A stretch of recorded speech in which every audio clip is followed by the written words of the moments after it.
ध्यानाभ्यास के प्रकरण में कल हम लोग इस अभ्यास के 8 अंगों की चर्चा कर रहे थे। ध्यानाभ्यास में जो स्वरूपावस्थान है वो अंगी है और 8 जो हैं उसके अंग हैं।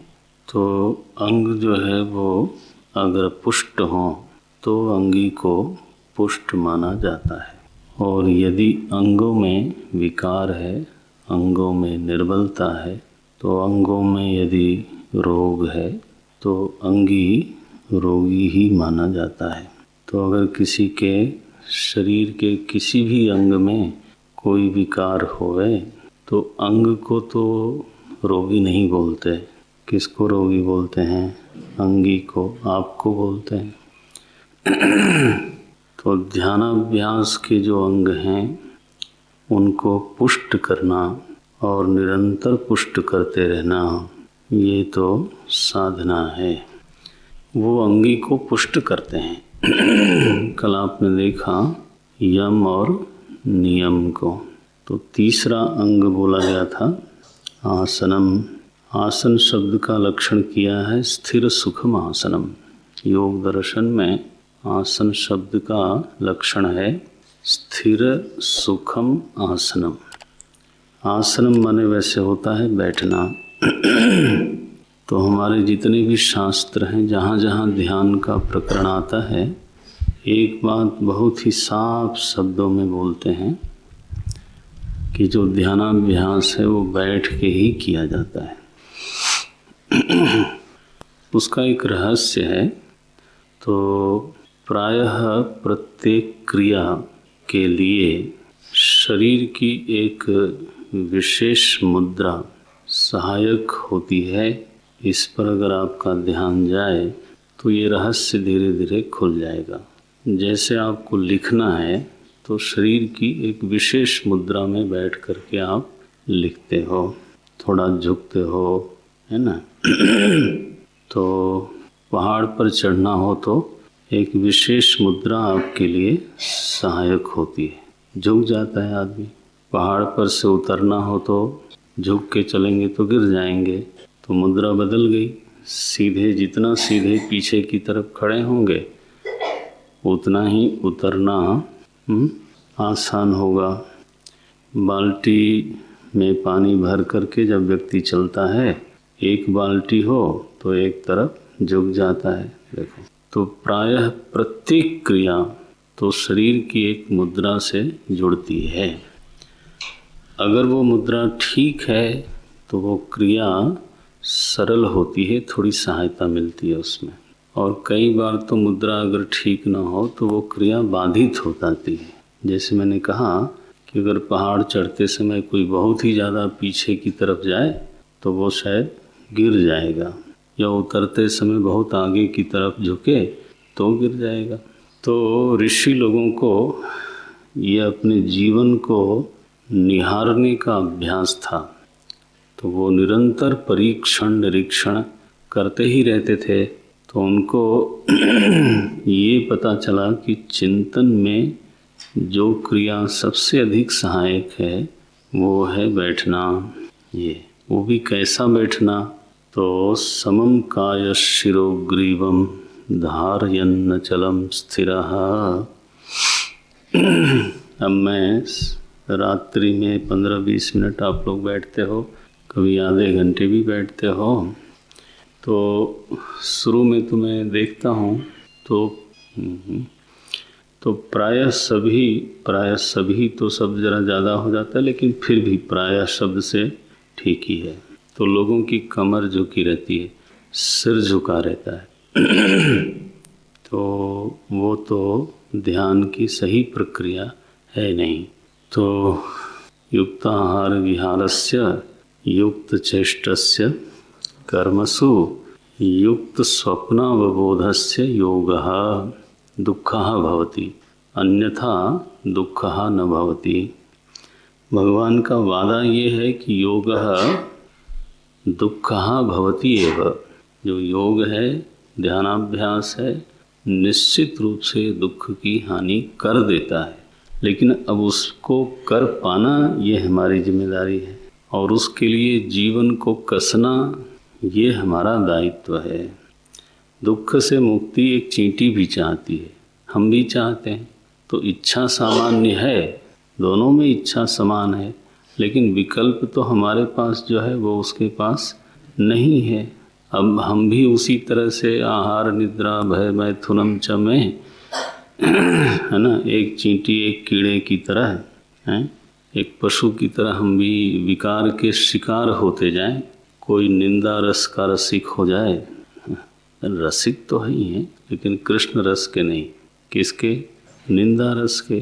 कभी सांसारिक चर्चा में जो एक हानिकारक रस प्रकट होता है, हानिकारक रस, सारे रस लाभकारी नहीं होते, थोड़ा बेस बढ़ाना पड़े तो उस रस के रसिक हो गए तो हानि पहुंचती है। तो कभी काम के विकार के शिकार, कभी क्रोध के विकार के भयंकर शिकार अच्छा, ये काम में संकोच वृत्ति होती है, छिपने की भावना होती है। क्रोध में संकोच भी गया, ये वृत्तियों का बहुत अध्ययन किया गया है।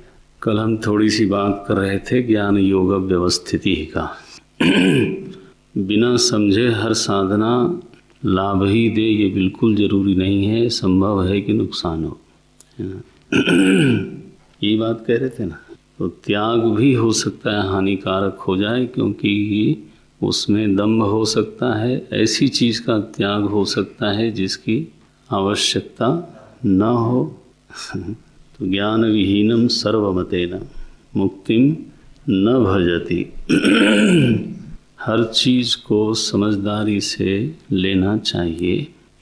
तो विकल्प हमारे सामने जो हैं वो और किसी के सामने नहीं हैं, उन विकल्पों का उपयोग करना चाहिए। तो योगो भवति दुःखः, निश्चित रूपेण दुःखः भवति, भगवान बोलते हैं, वो वाणी स्वयं ही प्रमाण है और महात्माओं का वो अनुभव है। साधक लोग जिन्होंने वो साधना की वो उनका अनुभव है और थोड़ी भी जो साधना करता है उसको जीवन में जो गांभीर्य, जो रस प्राप्त होता है वो भोगियों को सपने में भी नहीं मिलता। ये लोग सोचते हैं कि भोगी लोग जो हैं कम से कम वो विलास का आनंद लेते हैं, और जो योगी लोग हैं वो साधना का लेते होंगे इसलिए दोनों एक दूसरे से वंचित हैं।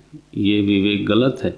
हाथी के पाँव में सारे पाँव है ना सर्वे पदा हस्ति पदम निमग्नम, ये संस्कृत की कहावत है। सारे के सारे पैर कहाँ? हाथी के पाँव में। गीता जी में लिखा सर्वतः नहीं उदपाने सर्वतः यावानर्थ उदपाने संप्लुतोदके। हाँ, सर्वतः संप्लुतोदके। जब एक बार बाढ़ आ गई तो सारे कुएं उसी में चले गए। कुएं की महिमा तब तक है जब तक बाढ़ नहीं है, तब तक उसी में से रस्सी डाल डाल के थोड़ा थोड़ा निकालो, काम चलाओ। तावान सर्वेषु वेदेषु ब्राह्मणस्य विजानतः ब्राह्मणस्य, जो ब्रह्मज्ञानी है वो समस्त कर्मों के कुओं से वैसा ही निष्प्रयोजन हो जाता है जैसे बाढ़ आने पर, है ना, कुएं उसी में समा जाते हैं। तो योगी के आनंद की महिमा क्या बोल सकते हो आप। चित्त में जो निर्मलता, जो प्रशांति का रस उत्पन्न होता है, चाहे वो परमार्थ का आनंद न भी हो तो भी वो बहुत गहरा होता है। उस रस के लिए लोग दुनिया छोड़ देते हैं। यल्लब्ध्वा ना परम लाभम मन्यते, ये वो आपके पास वो विकल्प है, नहीं कोई ले, उसकी अपनी मर्जी देखो।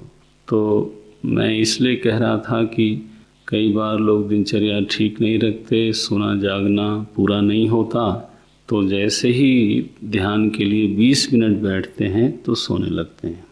ज़्यादातर कई लोगों को मैं कभी देखता हूँ तो वो ध्यान का फिर कैसे उनको मज़ा आएगा कोई लोग सिर ढक लेते हैं, पूरी तरह से झुक जाएंगे, कोई लोग झुकते रहते हैं। अब ये कोई कोई अपना अपना समझ लेना, मैंने हम कोई किसी का नाम नहीं ले रहे हैं। तो कमर तो प्रायः सबकी झुकी सी रहती है, सिर झुका रहता है। तो केवल अगर शांति से आप बैठने का अभ्यास कर लो ना, तभी कुछ वेदना का जो प्रवाह है वो ऊर्ध्वमुखी हो जाता है। श्वास की जो स्थिति है वो सम होने लगती है, जो चलने से नहीं होगी। जो कई लोग सुना मैंने लेट के ध्यान करते रहते हैं, वो तो तमोगुण में निमग्न हम। इस भ्रम में कभी नहीं रहना चाहिए कि लेट के कोई ध्यान होता है। निश्चित जान लो, किसी शास्त्र में नहीं लिखा, कोई महात्मा ये बात नहीं मान सकता। आप अपने तामसिक जीवन को दर्शन मंडित करना चाहते हो तो आपको मुबारक हो, क्योंकि उसमें किसी का नुकसान नहीं है। किसका है? केवल आपका ही नुकसान है। आप अपने भीतर सत्व को जगाने की बजाय तमस को बढ़ावा दे रहे हो। हमारे यहाँ तो साधक समाज में ऐसा बोलते हैं कि अनावश्यक बार बार बेड पे जाना ही नहीं चाहिए, ये बोलते हैं। शैया पर जाना नहीं चाहिए, बैठिए आप। अब एक बार दो बार पूरी कर लो। अब ये क्या है, जब देखो तब बिस्तरासन, ये कमलासन नहीं है ये तो ये तो तमस बढ़ जाएगा। अपना जीवन निहार करके देखो, बढ़ा कि घटा, वो नहीं होना चाहिए। जब देखो तब, और उस पर से दूसरे को समझाने का ढोंग ही है एक तरह का कि हम लेट के ध्यान करते हैं। लेट के कोई ध्यान करता है तो भगवान तो फिर शायद ना समझ रहे होंगे उस समय। ये नई खोज है ये। उपविश्य आसने युंजात योगम आत्मविशुद्ध है। ये उपविश्य माने बैठकर। आप लोगों ने, भगवान की बड़ी कृपा है, आपके पूर्व जन्मों के कुछ शुभ संस्कार हैं कि उम्र के, आयु के इस मोड़ पर आप इस तरफ चल पड़े। विकल्प आ गया आपके सामने। श्रवणायापि बहुभिर्यो न लभ्या। दुनिया में ये बातें लोगों को, बहुसंख्यक को सुनने को नहीं मिलती। ये है तो उसका लाभ लेना चाहिए। अपना जीवन सजाओ। फूल खिलता है ना, दूसरे को भी अच्छा लगता है, वो तो खिलता ही है। तो अपने चित्त में एक प्रसन्नता आ जाए, खिलखिलाहट हो जाए, तो आपको तो आनंद है ही है। बगल वाला भी आपको प्रसन्न देख के, है ना, उसको भी कुछ आनंद आ जाएगा। और नहीं तो बस हरिओम नारायण। योगो भवति दुःखः। उसके लिए तीसरा जो अंग है वो है आसन। उसको साधना चाहिए, निरंतर उसका अभ्यास होना चाहिए। कैसा बैठें? बोले समम काय शिरो ग्रीवम। काया बोलते हैं धड़ से लेकर के कटी तक को। सिर है ये, और ग्रीवा बीच में, दोनों को जोड़ती है। तो ये तीनों जो है सम रेखा में होवे। ये देखो भगवान हमको बिल्कुल ही बेसिक जो बात है, जैसे प्राइमरी स्कूल के बच्चे को हाथ पकड़ के लिखना सिखाते ना, वैसे सिखा रहे। उनको पक्का मालूम है कि हमको बैठना भी नहीं आता। पीठ की हड्डी ऐसे मुड़ी हुई रहे तो वो तो ठीक बात नहीं है। गुरुजी ऐसा बोलते हैं कि आप जब बैठते हो प्रश्नवाचक चिन्ह में, तो समाधान कैसे होगा? जब विराम के चिन्ह में नहीं बैठते तो विश्राम कैसे मिलेगा भाई? तब तो चलते ही रहोगे। पूर्ण विराम तो तभी है जब आप सीधा बैठो। बोले महाराज सुबह सुबह ग्लानि क्यों पैदा करते हो? इसलिए कि शायद प्रयास होवे, कुछ लोग सफल भी होते हैं। एक संत ने हमें कहा कि चलते समय भी सीधे ही चलना चाहिए, आदत पड़ जाएगी। झुक करके न चलो न बैठो। तो वो तो शरीर के प्रेमी लोगों को इसका शारीरिक लाभ भी बताया जाता है। जितना सीधा बैठे उतना ही आपके रीढ़ की हड्डी जो है उसको लाभ पहुंचता है। स्पॉन्डिलाइटिस वालों को भी आराम मिलता है। नहीं, टेढ़ा बैठने से वो हड्डियों में विकार बढ़ेगा। अब चूंकि लोग बैठ नहीं पाते इसलिए हार्ड बेड पर कहते हैं सीधे लेटो बिना तकिया के, तो वो समम का या शिरोग्रीवम लिटा के करते हैं तो वो शरीर केंद्रित है। इसलिए कहते हैं चिंतन की सबसे सशक्त मुद्रा यही है, एकाग्रता की सबसे सशक्त मुद्रा यही है।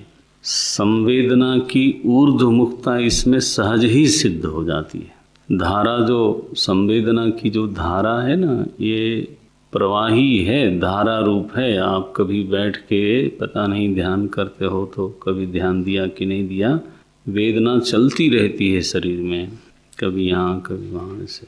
ध्यानाभ्यास में तो संवेदना की धारा ऊर्ध्वमुखी हो जाती है, धीरे धीरे धीरे धीरे कटी से लेकर के तो नाभि में, नाभि से लेकर के हृदय देश में, हृदय से लेकर के कंठ देश में, कंठ देश के आगे भी स्थान है और कंठ देश के पीछे भी स्थान है, दोनों में ही लाभ होता है।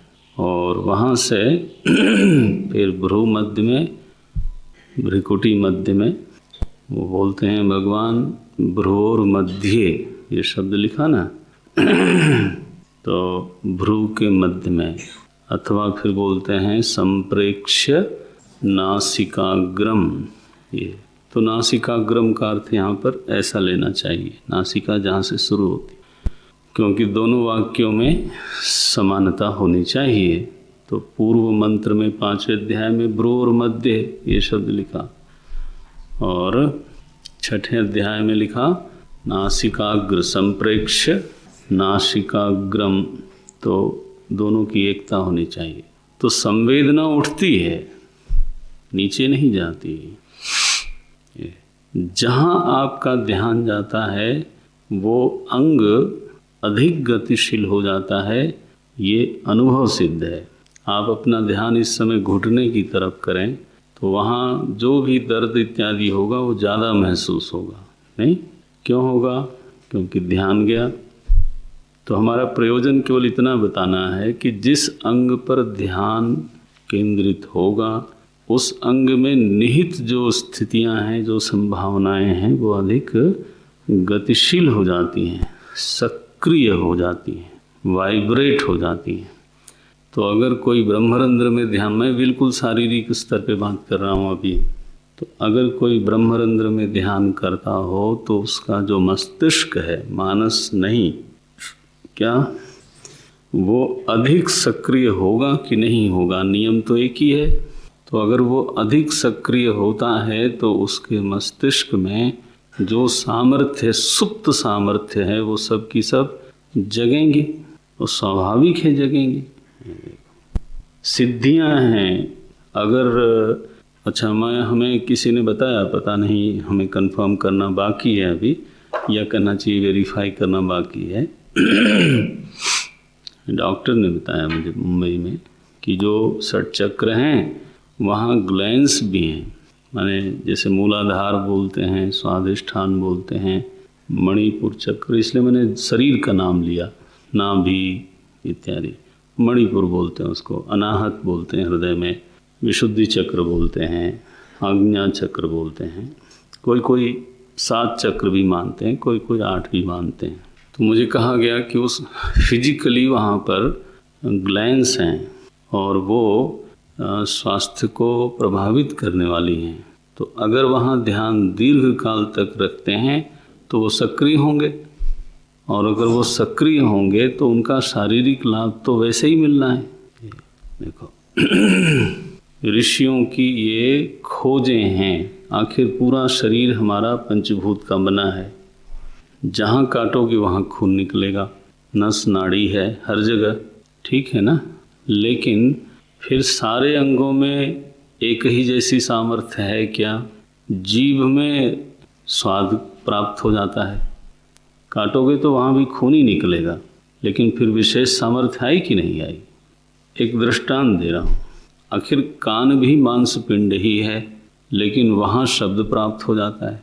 तो होंठ के ठीक ऊपर भी एक मांसपिंड है, वहाँ गंध प्राप्त हो जाती है। वहाँ अगर भोजन लगाओ तो स्वाद नहीं प्राप्त होगा। इसका मतलब क्या है कि भले ही ये सब अल्पबुद्धि में ये बातें कही जाती हैं कि पूरा मांसपिंड है, इसमें क्या घुमा रहे हो, नहीं, ऐसा नहीं है। देह में कुछ विशिष्ट केंद्र ऋषियों को प्राप्त हुए, उन्होंने कृपा करके हमको बता दिया। अब अमृत वहाँ रखा है, ये बता दिया जाए और हम न जाएं तो उसमें फिर आपका अपना विकल्प है, आपकी अपनी इच्छा है। सो भगवान अगर भ्रूर मध्य ऐसा बोलते हैं तो कोई कारण होगा। वो कह सकते थे घुटने में करो ध्यान। एक कई ना विचारक लोग प्रवचन करते हैं, ऐसे टीवी में भी आ जाते हैं या ऐसे बाहर संस्था भी बन जाती है। बोले भाई मन को एकाग्र ही करना है, कोई ज़रूरी थोड़ा है ये। अरे ठीक है, आप करो और आपके अनुयायी वही करें, फिर तो जो प्राप्ति होगी वो केवल दर्द की प्राप्ति होनी है, क्योंकि घुटना थोड़ी देर में जागृत क्या होगा। सी तो षटचक्र भेदन बोलते हैं उसको। भेदन माने वहाँ से संवेदना को निकाल के ऊर्ध्व चक्र में स्थापित करना, इतना ही है। भेदन माने कोई आप तलवार लेके वहाँ नहीं घुसे पड़े हो। तो ऊर्ध्व धारा जब बहने लगती है संवेदना की, उसका अपना आनंद है, उसमें अलग अलग तरह के लाभ प्रकट होते हैं, शारीरिक भी, मानसिक भी, बौद्धिक भी। गीता में 700 श्लोकों में भगवान ने ध्यानाभ्यास को कहा अवश्य करना चाहिए। स निश्चयेन योक्तव्यः योगः अनिर्विण्ण चेतसा। 700 श्लोकों में जिस साधना के लिए उन्होंने कहा निश्चय ही करना चाहिए, साधक को रोज करना चाहिए। देखो वेदांत का जो श्रवण है ना, वो फिर अधिक महत्वपूर्ण होने लग जाता है, साधक को समझ में भी आने लगता है और भीतर उस तरह का कुछ उसको अनुभव भी होने लगता है जब वो साधना का साथ में अनुष्ठान करता है। नहीं तो थोड़े दिनों बाद ये लगता है कि ये सब केवल चर्चा की बातें हैं।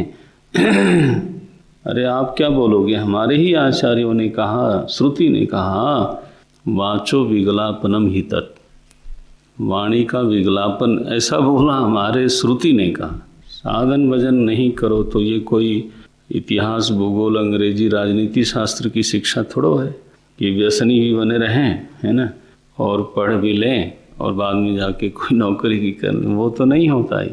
यहाँ तो जो श्रुत है उसका साक्षात भी करना है, तभी उसका आनंद है।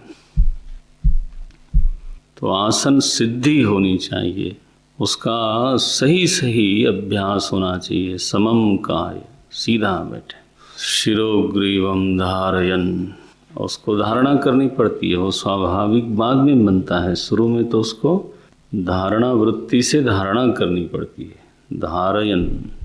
और भगवान ने कहा झूमो मत, सूफी बनने की जरूरत नहीं है। ये दिल्ली वालों को बड़ा फैशन रहता है सूफी बनने की, झूमते रहते हैं पागल की तरह। भगवान कहते हैं अचलम, उतने से काम नहीं चला। क्या बोले? स्थिरः। एक ही श्लोक में 2 शब्द दिया, धारयन, अचलम, स्थिरः। क्योंकि एक आदमी बार बार आसन बदलता है वो एक बात है, और अपनी जगह पर बैठ के ही झूमता है वो दूसरी बात है ना। देखो आसन तो सिद्ध हो, मानो बैठ गया ठीक से एक जगह, तो वो तो अचल हो गया। लेकिन अब आगे पीछे, अब भजन गाते समय आप मस्ती करो, ठीक है, ऐसे करो, सिर हिलाओ, पैर नहीं, हाँ। लेकिन ध्यान करते समय भगवान ने 2 शब्द दिया, वो आसन के लिए दिया। और महर्षि पतंजलि ने 1 शब्द दिया, लेकिन उसमें स्थिरता शब्द जोड़ा, स्थिर, और सुख शब्द जोड़ा कि आसन बैठने में कैसा हो, सुखद हो। धीरे धीरे आपका ऐसा अभ्यास हो जाना चाहिए। और ये पक्का जान लो आप कि जो तो खोजे हुए आसन है उसी में आप दीर्घ काल तक बैठ सकते हो। जो देखा देखी स्वाभाविक चला आ रहा है ना आपका आलथी पालथी जिसको बोलते हैं, आलथी पालथी, या फिर बोलते हैं लोग चौकड़ी मार के बैठ गए। वो चौकड़ी मार के देर तक बैठ नहीं सकते, न उसमें समम काय शिरोग्रीवम की सिद्धि होती है। वो काम चलाओ, बैठ के हुक्का पीने के लिए ठीक है। आप बोलोगे बड़ा कठोर बोलते हैं, वो सही बोलते हैं, कठोर लगता है वो आपके अपने कारणों से लगता होगा, वो सही है बिल्कुल। आसनम, वो साधना चाहिए, शास्त्रीय साधना को जीवन में उतारना है। इधर उधर की चीज़ें थोड़ी छोड़ दीजिए अब, है ना। अच्छा भाई, मेरी तो दोनों ही ठीक चल रही इस समय, अब मैं क्या बताऊं कि आपकी कौन चलनी चाहिए। आसन अगर सिद्ध हो जाए ना, दोनों ठीक से, पैर सही हो, संतुलन ठीक हो, तो सूर्य नाड़ी और चंद्र नाड़ी दोनों ही सम हो जाती हैं। अगर आपका नहीं है तो एक नाड़ी चलेगी और एक नाड़ी कम चलेगी। देख लो आप जरा अपना, किसकी क्या चल रही है, क्या चलती है, देख लो। दोनों समान तो सबकी नहीं होगी, किसी की बाईं चलती होगी, किसी की बाईं। समान वो बैठे हैं ना, देर तक पता नहीं चल रहा है। तो लोग जो टेढ़े मेढ़े बैठे हैं उनकी दोनों समान नहीं चल सकती। ये देखो जांच का विषय है।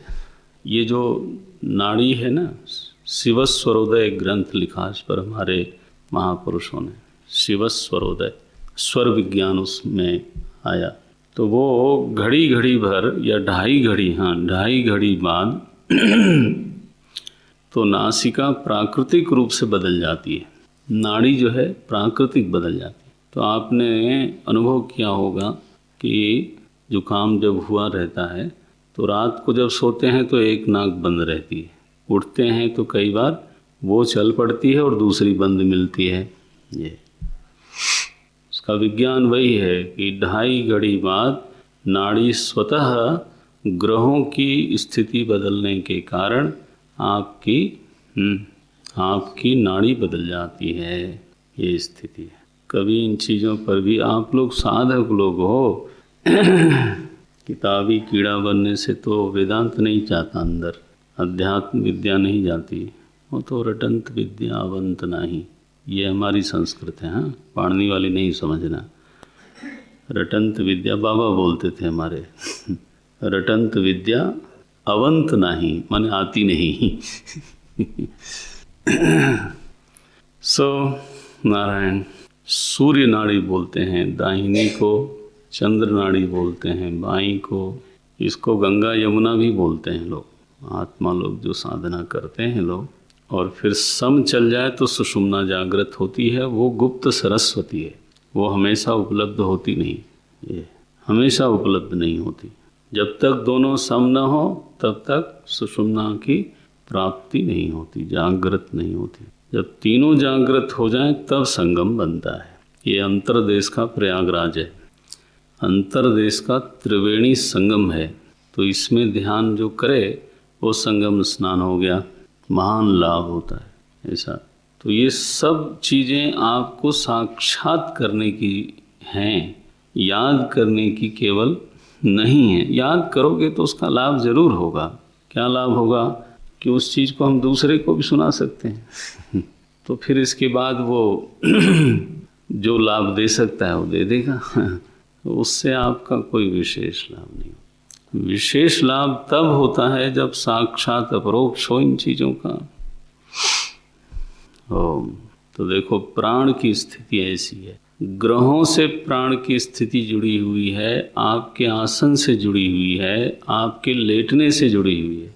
आप जाना और खाना ये ब्रेकफास्ट के बाद तो 10-15 मिनट बाएं करवट लेटिए, आप देखिए आपकी दाहिनी नाड़ी चल पड़ेगी, पक्का है, करके देख लो। दाहिने लेट जाओगे 10-15 मिनट तो बाईं चल पड़ेगी, ये उल्टी चल पड़ती है। सूर्य नाड़ी क्रिया प्रधान होने से पाचन में मदद करती है, इसलिए गांव में ये बात कह दी लोगों ने कि खाने के बाद बाएं सोना चाहिए। अब केवल शरीर पर जिसका ध्यान है बोले बाएं सो चाहे दाहिने, अब वो तो ये नहीं है, वो सही बात नहीं है। उसका अपना ये साधु संत लोग महाराज ऊपर खोज की जाती है, फिर धीरे धीरे उसको गांव तक पहुंचा देते हैं, परकुलेट कर देते हैं चाहे उसको धार्मिक विधि बना करके, चाहे उसको रीति रिवाज की बात बना करके, है ना, आखिरी आदमी तक वो बात पहुंचा दी जाती है। देखो, तो सूर्य नाड़ी विचार प्रधान चंद्र नाड़ी है। आप कभी देख लेना, जब कुछ थोड़ा बहुत चिंतन में समर्थ आप दिखाई देते होंगे, चंद्र नाड़ी का सहयोग होता है उसमें। दोनों चल पड़े तो ध्यान प्रदान हो गई। साधना करो, आप तो विशेष लाभ के अधिकारी हो सकते हो। तो ध्यान के लिए आसन सिद्ध होए कोशिश करते जाना चाहिए, उसके लिए फिर आसन करना चाहिए। एक दिन मैं सुल्तानपुर में यज्ञ कर रहा था, तो ये विषय आया कि आसन माने तो पतंजलि महर्षि ने बैठने को कहा है, संस्कृत में आसन माने बैठना होता ही है।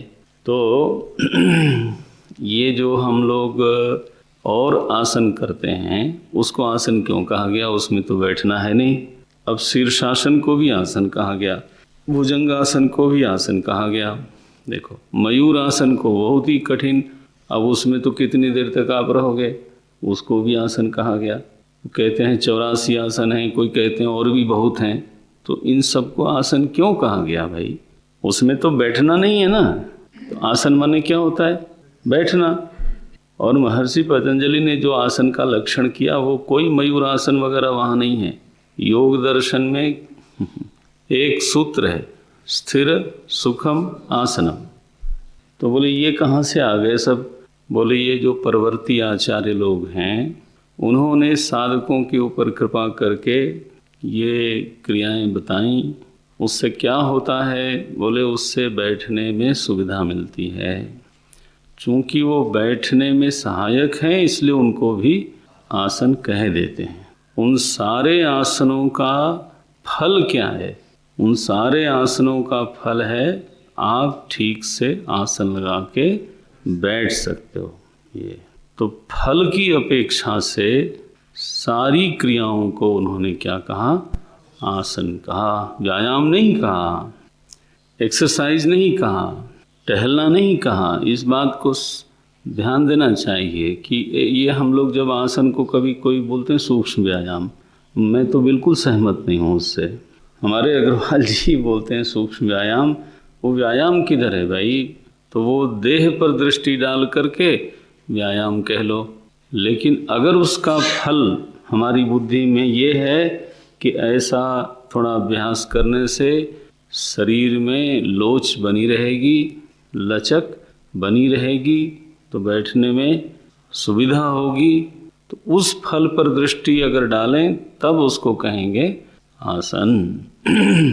और यह तो अनुभव सिद्ध है लोगों का कि आसन करने से हड्डियों में जो लचक होती है वो और किसी व्यायाम से होती नहीं, उल्टे वो जो है स्टिफ हो जाती हैं। अगर आप दूसरे अभ्यास करो तो वो तो अंग को और जो है वो स्टिफ कर देते हैं, जकड़ देते हैं। तो उसमें चाहे भले ही बल आ जाए लेकिन जकड़न होती है। हाँ, तो बैठेगा क्या आदमी? पहलवान जो 500 बैठक करता हो, 1000 बैठक करता हो, करते ही हैं लोग। वो महाराज थोड़ा उम्र होने पर बैठ नहीं पाते, हमने देखा है, बैठ ही नहीं पाते। इतनी जांघों में वो, हमारे एक रिश्तेदार थे तो ईंटा से मरवाते थे, क्योंकि स्नायु जो हैं वो इतने पक्के हो गए थे। महाराज लाठी मारने पे टूट जाती थी लाठी। लेकिन वो ठीक है, उस समय अच्छा लगता होगा कि हमारी जांघ में इतना बल आ गया, कठोर हो गई। कठोर तो हो गई, वो तो अच्छी बात है, लेकिन फिर बाद में बैठे ही नहीं। सोते समय हमारे यहाँ ना वो खटिया में जो रस्सी लगाई जाती है उसको ऊंचन बोलते हैं ना, ऊंचन। उसमें कपड़े से उनका पैर बांधा जाता, नहीं तो हिलता ही रहता था। पहलवानी का असली मजा ये आया। मोहम्मद अली को देखा ना मसाल से वो जला नहीं पा रहा था। तो वो अलग बात है, ये अलग बात है। हमारे स्वामी चिदानंद जी शिवानंद आश्रम के हमारे चाचा गुरु हुए भाई। उन्होंने खुद ही कहा मैं तुम्हारा चाचा गुरु हूँ। भाग्य है। तो बोले स्टिफनेस इज सिकनेस, ये शब्द बोला उन्होंने। बोले जो अंग स्टिफ है वो सिक है। हड्डी जो है ऐसी भगवान ने ऐसा मटेरियल दिया है जो लचकदार हो, तो उतनी ही उसकी लॉन्गेविटी है। बच्चा 15 बार दिन भर में गिरता, एक भी फ्रैक्चर नहीं होता। वृद्ध व्यक्ति एक बार थोड़ा सरक जाए, बस पहला काम ये होगा कि फ्रैक्चर हो गया। क्यों हो गया? बच्चे की हड्डी लचकदार, टूटती नहीं, लचक जाती है। बुजुर्ग की हड्डी में स्टिफनेस आ गई, जकड़न आ गई। अब वो टूटे, लचकेगी तो है नहीं, हाँ, तो जो लचकता नहीं वो फिर वो टूटता है। शरीर क्या हो गया? समझो खिलौना हो गया हमारा, थोड़ा फिसला टूटा, बोले हेयर क्रैक आ गया है। अरे क्रैक तो आया ना, चाहे हेयर हो चाहे कोई भी हो। तो आसन उसको इसलिए कहते हैं क्योंकि वो आसन का सहयोगी है, आसन का उपपादक है, आसन का संपादक है। आसन मूल क्या है? स्थिर सुखम आसनम। अब दीमन जी दिन भर जो है केवल आसन करते रहते हैं और बैठते 10 मिनट नहीं हैं, ऐसे भी लोग हैं। माने जिसके लिए वो आसन बना है वो नहीं करते, तो दिन भर जो है केवल तो ये तो उल्टी बात हो गई। जो लाभ होना चाहिए वो, जहाँ के लिए वो चीज़ पूंजी इकट्ठी की जा रही है उसमें वहाँ निवेश भी तो करना चाहिए। मूल तो है बैठना। सही आसन ना हो तो शरीर अपने ऊपर ही भारी होता जाता है, दबते चले जाते हैं। ऐसे पता चला कि अब कहाँ जाएं, ज़मीन के अंदर धरती फट जाए, है ना। ये हो जाता है। लोग ऐसे बैठते हैं अपने भार से खुद ही दबे हुए, एकदम किसी तरह से मिट्टी के लौंदे। आपको क्लास में ध्यान के समय ज़्यादातर सीधे बैठने का अभ्यास होना चाहिए। ज़्यादातर वो अभ्यास काम आता जाएगा, बढ़ता जाएगा, बढ़ता जाएगा। ओम। एक महात्मा जी ने हमें कहा, पता नहीं मेडिकली कहाँ तक वो सही है, उन्होंने कहा कि सारी जो सेंसरी नर्व्स हैं, संवेदन वाहिका नाड़ियाँ हैं, वो सब की सब मेरुदंड से होके गुजरती हैं ब्रेन में, है ना, और ब्रेन से आती हैं मेरुदंड से होके हर अंग में जाती हैं। अब देखो तो मेरुदंड जो है, अब वो महात्मा लोग अपने कभी कभी ना रफ भाषा में बोल जाते हैं, तो बोले मेरुदंड तो एक तरह की फिर केबिल हो गई जिसमें ढेर सारे तार गए हुए हैं। तो वो जितनी सीधी रहती है, माने कहीं उसको अनावश्यक प्रेशर अगर न दिया जाए तो नस नहीं दबेगी। तो नस नहीं दबेगी तो संवेदना का जो प्रवाह है वो निर्बाध रूप से होगा। और अगर वो कहीं झुकते झुकते कहीं कोई चीज़ दबने लग गई तो वहाँ की संवेदना का प्रवाह बाधित हो जाता है। ये अब रहस्य देखो इसका। और आप लोग जो हैं पीछे कुब्बड़ निकाले हुए बैठ जाते हो। कुब्बड़ ही बोलूँगा और क्या बोलूँगा। भगवान ने तो आपको सीधा साधा आदमी बनाया, मंथरा का अवतार दिया नहीं। या फिर वो कृष्ण अवतार में कुब्जा, क्या कुब्जा, वो तो आप तो भगवान ने कृपा करके ठीक ही रखा। वो कुब्जा को महाराज सीधा कर दिया था। आप लोग तो सीधे हो, सीधे ही रहा करो। कम से कम आप लोग तो सीधे रहा करो, सीधे बैठो, सीधे चलो, साधक बन जाओ, बस ये बात है। आसन, प्राणायाम, प्रत्याहार। प्रत्याहार माने प्रति आहार, आहार का उल्टा। तो आँख से आहार लेना बंद, ध्यान करते समय इंद्रियक व्यवहार को रोक लेना प्रत्याहार है। ये बार बार आँख खोल के देखें, ये ठीक नहीं है। ध्यानाभ्यास तो ये नहीं है। तो भरसक जो है एकांत में ध्यान करना है या बहुत शांत स्थान पे ध्यान करना है जिसमें कर्णेंद्री का व्यवहार न हो, ये नासिका का व्यवहार न हो। पता चला मुंह में च्युइंगम डाल के ध्यान करते हैं। महाराज गलतियां होती रहती हैं लोग। अब मुंह में कुछ भी पड़ा रहेगा तो जिह्वा महारानी जो हैं वो एकदम सक्रिय हो जाती है। आप कुछ भी डाल के देख लो, जीभ चंचल हो जाती है कि इसको किसी तरह से या तो बाहर फेंको या फिर भीतर फेंको। ये कहाँ अटक गया चीज आके बीच में। महाराज जी कहते थे कि जो जीव है ना वो बहुत विरक्त है, चाहे आप जो डालो स्वीकार नहीं करती, या तो बाहर या तो भीतर, हाँ सदा असंग रहती है, दुनिया भर का स्वाद लेना लेकिन किसी को रखती नहीं बिल्कुल। हो तो अब मुंह में डाल दो और करो ध्यान, तो ध्यान फिर स्वादात ध्यान होगा। ऐसा होता। प्रत्याहार का भी प्राय है इंद्रिय व्यवहार बिल्कुल ना हो। फिर धारणा को ही हम बोल रहे थे, षट चक्र का ध्यान बड़ा उपयोगी है। वो ध्यान अपनी, लोग कहते हैं ध्यान के लिए क्या करना है, लाइट बुझा देते हैं और फिर हम बैठ जाते हैं। अब करना क्या उसमें, तो नहीं करना भी एक ध्यान होता है। ये अभ्यास पड़ा हुआ है, अब कुछ करना है, चलो करो, फिर नहीं ऐसे करो ध्यान, आप सीधे बैठो। हमने बोला था प्राण वीक्षण करो, वो नहीं कर पाते। षट चक्र पर ध्यान करो, उसका भेदन करो, मूलाधार से स्वाधिष्ठान, स्वाधिष्ठान से मणिपुर, मणिपुर से अनाहत, अनाहत से विशुद्धि, विशुद्धि से आज्ञा चक्र, वहाँ से ब्रह्मरंध्र करके देखो। इसमें अगर किसी की कुशलता सिद्ध हो जाए, योग दर्शन में विभूति पाद आया इसके लिए, बोले विशुद्ध चक्र में अगर किसी का संयम सध जाए, संयम मने नहीं, संयम मने समाधि, तीनों त्रयम एकत्र संयम। संयम शब्द पारिभाषिक है वहाँ पर। संयम शब्द का लक्षण क्या है, त्रयम एकत्र संयम। तीनों जब एक देश में सिद्ध हो उसको संयम बोलते हैं। धारणा भी, ध्यान भी, और वहाँ निर्विकल्प समाधि लग जाए। ये मानो विशुद्धि चक्र में धारणा की, फिर वहीं ध्यान किया, और फिर वहीं वृत्ति निरुद्ध हो गई, तो सिद्धि क्या होगी, बोले क्षुद्ध पिपासा की निवृत्ति हो जाएगी। ये लिखा, भूख प्यास से मुक्ति, ये शब्द लिखा महाराज। सूर्य संयमात भुवन ज्ञानम, नाभव संयमात व्यूह काय व्यूह ज्ञानम। ऐसी ऐसी सिद्धियाँ होती हैं। ये कोई केवल बोलने की बात नहीं है। जो लोग साधना चाहते हैं साध के देख लें। तो टेक्निक तो बताई हुई है, आप करो भी नहीं और कहो है भी नहीं, ये तो गलत बात है। माने प्रयोग करके देखो तब कहो हाँ या ना।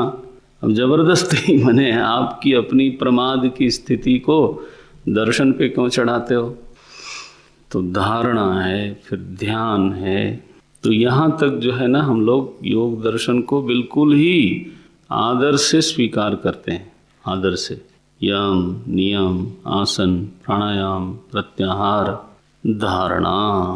ओम नारायण। अब ध्यान का जो विषय है वो बदल जाता है। हम अर्धांश में स्वीकार करके प्रक्रिया उनकी बहुत सहायक है, वो हम पूरा स्वीकार करते हैं, आदर से स्वीकार करते हैं। लेकिन फिर ध्यान का विषय हमारा बदलता है। क्या है वो? तो 24वां श्लोक कल हमने बोला था, चेतनम ध्यायेत। ध्यान का विषय क्या है? चेतन तत्व है। ये बात गीता जी में भी कही गई। गीता जी में भ्रू मध्य में ध्यान करने को कहा, नासिकाग्र में धारणा करने को कहा, वो ठीक है। लेकिन ध्येय वस्तु गीता जी में 6ठे अध्याय में नासिकाग्र नहीं है। ध्येय वस्तु क्या है? ध्यान से देखो, पढ़ो, जो लोग पढ़ते हैं वो। तो ध्येय वस्तु क्या है? योगी, बोलो किसको याद है? युंजीत सततम आत्मानम।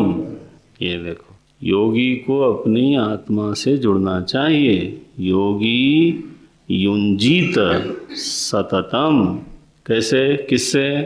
आत्मानम। देखो, तो वहाँ ध्येय वस्तु क्या है? आत्मा है, चक्र नहीं है, शरीर नहीं है। फिर आगे बोलते हैं, आत्मसंस्थम मनः कृत्वा न किंचिदपि चिंतयेत। शनै शनै, वो श्लोक देखो, शनै शनै रूपरमेत बुद्ध्या धृति गृहीतया। कौन सा श्लोक है? 25वां। देखो हमारा वेदांत कहाँ पर थोड़ा सा उसका मार्ग बदल जाता है, वो ध्यान देना चाहिए। वो क्या बोले, शनैः उपरमेत, धीरे धीरे अपने मन को अनात्मा से निकाल लें। बुद्धिया, ये नहीं, और किससे निकालें, विवेक पूर्वक, वो भी धीरज के साथ। बुद्धिया धृति गृहीतया, कहाँ ले जाएं, आत्मसंस्थम मनः कृत्वा, आत्मा में मन को सुस्थिर करके, फिर न किंचित अपि चिंतयेत, फिर उसको विचलित न करो। तो अवसान कहाँ किया, आत्मा में। ये है वेदांत का। गीता हमारी है, वेदांत की है, ध्यान देना जरा, प्रस्थानत्रयी में आती है वो। वेदांत के प्रस्थानत्रय में वो आती है, उपनिषद, ब्रह्मसूत्र और भगवद गीता। तो यहाँ पर हमारे स्वामी जी ने ये बात कही कि समाधिम सर्वदा कुर्याद।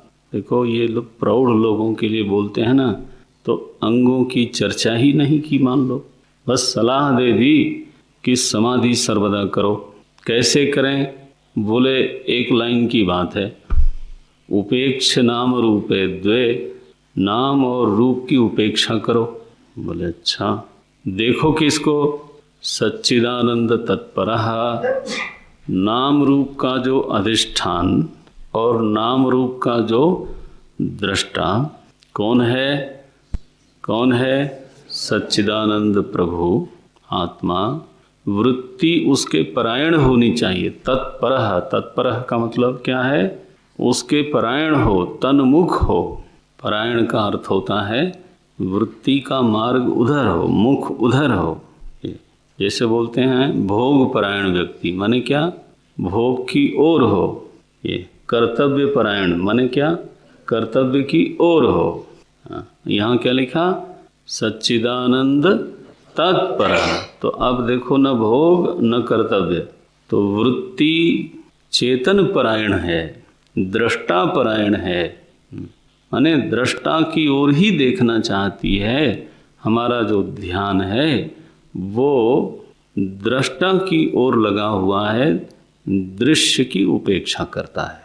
नाम रूपे द्वे उपेक्ष। ये अब देखो, यह जो उपेक्षा है ना, नारायण, इसमें वैराग्य का बल चाहिए और इसमें अभ्यास का बल चाहिए। कई बार किसी चीज़ से खास राग नहीं होता, आप अपना अपना देखो, लेकिन इधर उधर बैठने का अभ्यास है। ऐसा नहीं, मान लो हम मानने को राजी हैं कि आपका किसी से खास राग नहीं है, लेकिन फिर कभी उसके कमरे में, कभी उसके कमरे में, कभी उसके कमरे में, फिर तो ये क्या है, ये राग नहीं होने पर भी क्या है, अरे भाई कोई सार्थक चर्चा के लिए बैठ भी गए, लेकिन ये अपने घर में रह न सके ऐसी वृत्ति, वहाँ जाके थोड़ी देर बैठे, फिर वहाँ जाके थोड़ी देर बैठे। ये क्या है, इसको क्या नाम दोगे आप, चांचल्य का दोष बना हुआ है भयंकर रूप से। अपने घर में अपने काम में निवेश नहीं कर पाते अपनी ऊर्जा का, तो ये दूसरे का भी समय खराब करना, अपना भी समय खराब करना। ये कोई और बात हो, कोई चर्चा हो, थोड़ी देर तो अभ्यास ऐसा मन का हो, कभी इस वृत्ति में, कभी उस दृश्य में, कभी उस दृश्य में चलता है, वो नहीं चाहिए। राग न होने पर भी अभ्यास दोष के कारण उपेक्षा नहीं हो पाती। कभी अभ्यास तो है लेकिन राग द्वेष छूटे नहीं, तो अभ्यास करने के बावजूद रागास्पद में वृत्ति जाती है या फिर द्वेषास्पद में जाती है। तो अपने लक्ष्य में चित्त को स्थापित करने के लिए दो साधना की बड़ी जरूरत, अभ्यास वैराग्याभ्याम तन निरोधः। महर्षि पतंजलि ने कहा अभ्यास वैराग्याभ्याम तन निरोधः। अभ्यास और वैराग्य दोनों के सहारे साधक अपने चित्त को अपने लक्ष्य में निरुद्ध कर सकता है। यही बात भगवान ने गीता में कही, असंशयम महाबाहो मनश्चंचलम अस्थिरम।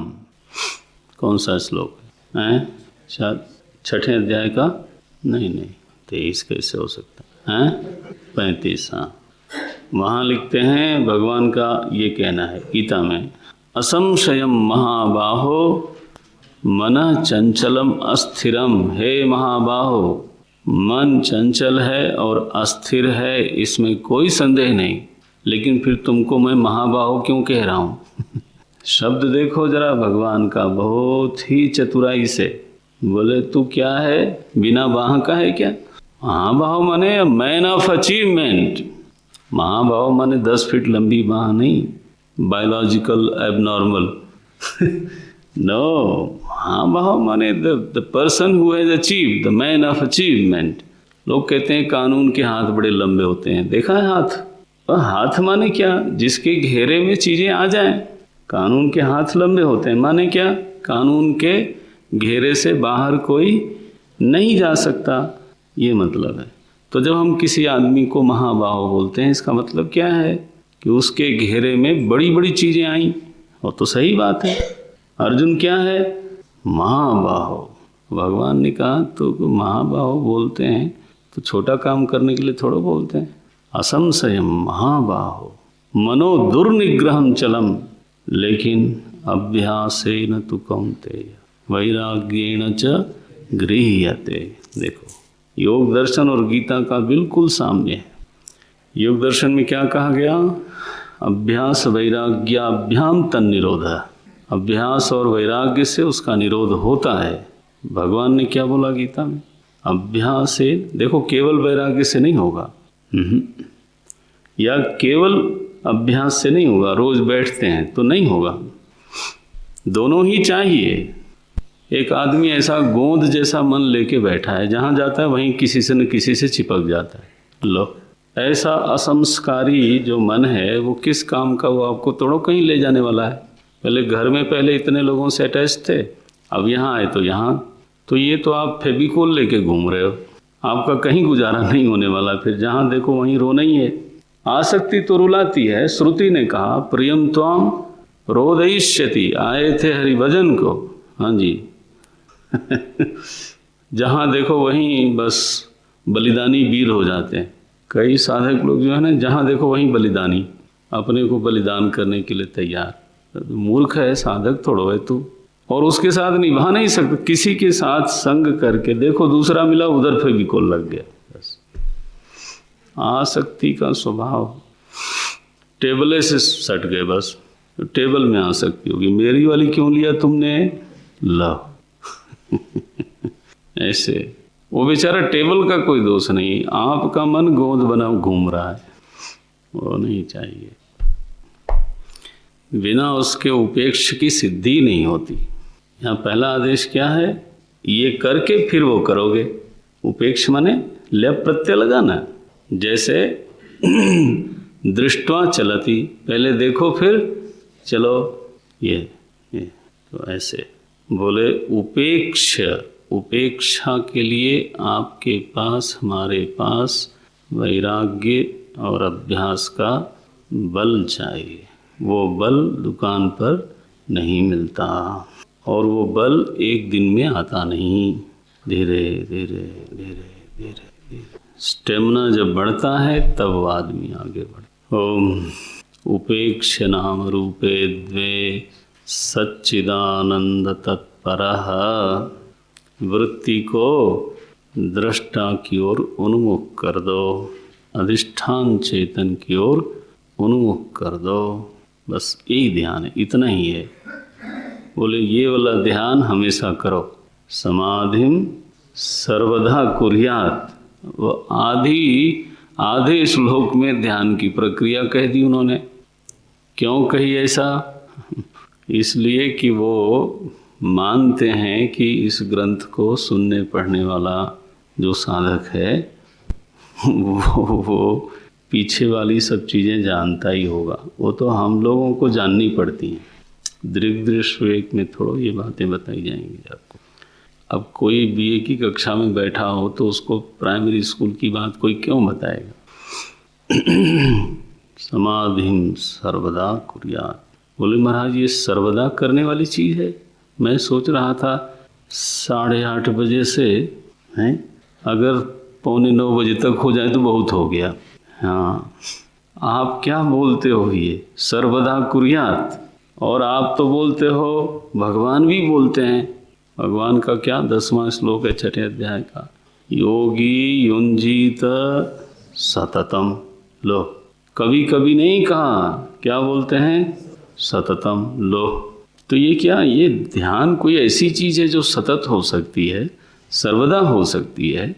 बोले अगर नहीं होती तो बोलते क्यों, बोला है इसका मतलब है कि वो हो सकता है।